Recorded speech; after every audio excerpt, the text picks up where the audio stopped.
నమస్కారం. ఈరోజు మనం ఒక అద్భుతమైన పౌరాణిక కథను విశ్లేషించబోతున్నాం. కళ, అహంకారం, అలాగే ఆకారం లేని దైవాన్ని బంధించడానికి జరిగిన ఒక అద్భుతమైన ప్రయత్నం గురించిన కథ ఇది.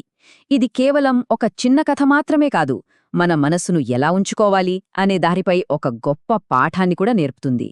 సరే, ఒకసారి ఆలోచించండి. ప్రతి సెకండ్కు తన ముఖాన్ని మార్చుకునే ఒక వ్యక్తిని కాన్వస్పై ఎలా బంధించగలం? వినడానికే అసాధ్యమనిపిస్తుంది కదా. అత్యంత ప్రతిష్టాత్మకమైన ఒక కళాకారుడి ప్రయాణాన్ని అనుసరిస్తూ ఈ ఆసక్తికరమైన ప్రశ్నకు సమాధానం తెలుసుకుందాం. మొదటి భాగం, ప్రసిద్ధ కళాకారుడి అహంకారం, శ్రీకృష్ణుడి ఆమోదం కోసం తపన.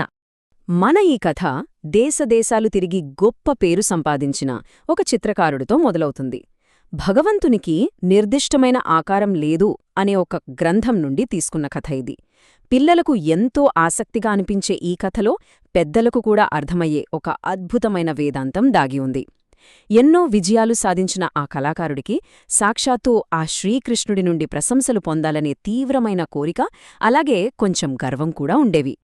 ఆ చిత్రకారుడు తన ఆత్మవిశ్వాసంతో నేరుగా శ్రీకృష్ణుడి దగ్గరికే వెళ్ళి, నేను బొమ్మ గీసేంతవరకు మీరు కదలకుండా స్థిరంగా కూర్చోవాలి అని అడిగాడు. అంతేకాదు, సరిగ్గా వారం రోజుల్లో ఒక అద్భుతమైన చిత్రాన్ని సిద్ధం చేస్తానని ఎంతో గర్వంగా మాటిచ్చాడు. కాని ఆ కళాకారుడిలో ఉన్న అహంకారాన్ని కృష్ణుడు ముందే పసిగట్టాడని అతనికి తెలీదు కదా. తన డ్రాయింగ్ అవుట్లైన్ను సిద్ధం చేసుకుని వారం రోజుల గడువుతో ఆ చిత్రకారుడు తన పనిని ప్రారంభించాడు. రెండవ భాగం, అసాధ్యమైన మార్పుల చిత్రం, మొదటిసారి ఎదురైన ఆశ్చర్యం. వారం గడిచిపోయింది. తెల్లటి వస్త్రంతో కప్పబడిన తన చిత్రంతో ఆ కళాకారుడు ఎంతో ఉత్సాహంగా వచ్చాడు. కాని ఆ వస్త్రాన్ని తీయగానే మొదటి షాక్ తగిలింది. ఆ చిత్రానికి కృష్ణుడికి ఎలాంటి పోలిక లేదు. ఎందుకంటే దైవరూపం ప్రతిక్షణం మారుతూ ఉంటుంది కదా. మళ్ళీ రెండో వారం ప్రయత్నించాడు, కాని ఫలితం శూన్యం. మూడవ వారం వచ్చేసరికి అతని కాన్ఫిడెన్స్ మొత్తం కుప్పకూలిపోయి తీవ్రమైన నిరాశకు గురయ్యాడు. నిరంతరం మారే దైవం ముఖాన్ని తన కుంచెతో బంధించలేక ఈ అసాధ్యమైన పనిలో ఓడిపోయిన ఆ కళాకారుడు తీవ్రమైన ఆవేదనకు లోనయ్యాడు. తన అహంకారం పూర్తిగా దెబ్బతినడంతో ఎవరికీ మొహం చూపించలేక ఆ నగరాన్ని విడిచిపెట్టి శాశ్వతంగా వెళ్ళిపోవాలని డిసైడయ్యాడు. మూడో భాగం, నారద మహర్షి రహస్య సలహా, ఒక గురువు ప్రవేశం. అలా ఓడిపోయి వెళ్తున్న కళాకారుడికి దారిలో సాక్షాత్తు నారద మహర్షి ఎదురయ్యారు. ఆయన ఒక గొప్ప మాట చెప్పారు. భగవంతునికి నిర్దిష్టమైన ఆకారం లేదు, మరియు ఆయన తన ముఖాన్ని ప్రతి సెకన్కు మార్చగలడని. దైవాన్ని ఒక స్థిరమైన చిత్రంగా మార్చడానికి ప్రయత్నించడం ఎంత పొరబాటో ఆ మాటలు మనకు స్పష్టం చేస్తున్నాయి. దేవుని నిజమైన స్వభావం అపరిమితమైనది కదా. కళాకారుడి బాధను అర్థం చేసుకున్న నారద మహర్షి భగవంతుణ్ణి నిజంగా ఎలా బంధించవచ్చో వివరిస్తూ ఒక రహస్య పద్ధతిని అతని చెవిలో చెప్పారు. ఆ మాట వినగానే కళాకారుల్లో మళ్లీ ఆశ చిగురించింది. తన ఓటమిని పక్కనపెట్టి కొత్త ఉత్సాహంతో చివరిసారిగా మరో ప్రయత్నం చేయడానికి రెడీ అయ్యాడు. నాల్గవ భాగం, అద్భుతమైన కళాఖండం ఆవిష్కరణ, చివరి ముఖాముఖి. ఈసారి ఆ కళాకారుడు తన తెల్లటి వస్త్రం కింద ఒక కొత్త వస్తువును దాచుకుని శ్రీకృష్ణుడి దగ్గరకొచ్చాడు.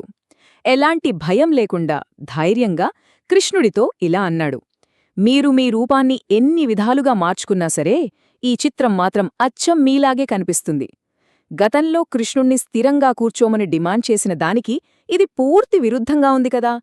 కళాకారుడు దైవతత్వాన్ని పూర్తిగా అర్థం చేసుకున్నాడని ఇది మనకు చూపిస్తుంది. ఇక్కడే అసలైన ట్విస్టుందండి. అహంకారంతో గీసిన రంగుల చిత్రం ఎలాగో ఫెయిలైంది.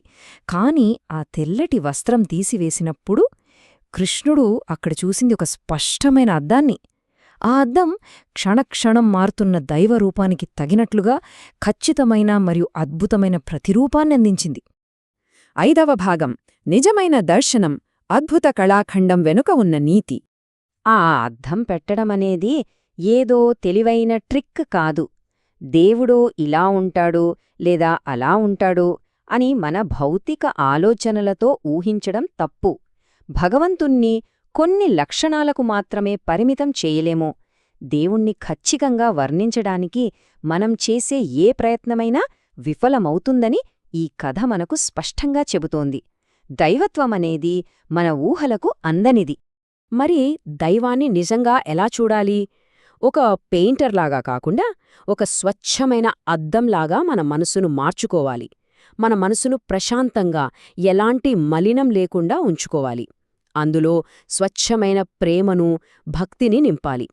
మనలోని అహంకారాన్ని కడిగేసి మనసును స్వచ్ఛంగా మార్చుకుంటేనే ఆ నిజమైన దర్శనం సాధ్యమవుతుంది. భగవంతుణ్ణి మనం బంధించలేము, కాని ఒక స్వచ్ఛమైన మనసులో ఆయనను ఖచ్చితంగా ప్రతిబింబించగలము. ఇక చివరిగా మనం ఈ కథ నుండి ఒక ఆలోచనతో ముగిద్దాం. స్పష్టమైన, భక్తితో కూడిన మనస్సు అనే అద్దంలో ఏమి ప్రతిబింబిస్తుంది? ఈ కథ నిరూపించినట్లుగా మనస్సును మచ్చలేని అద్దంలా ఉంచుకున్నప్పుడు మాత్రమే ఆకారం లేని దైవం యొక్క నిజమైన స్వరూపం మనకు కనిపిస్తుంది. మరి మన స్వంత మనస్సు అనే అద్దం దేనిని ప్రతిబింబిస్తుందో ఒక్కసారి మనం ఆలోచించుకుందాం. ఈ అద్భుతమైన కథను నాతో కలిసి విశ్లేషించినందుకు ధన్యవాదాలు.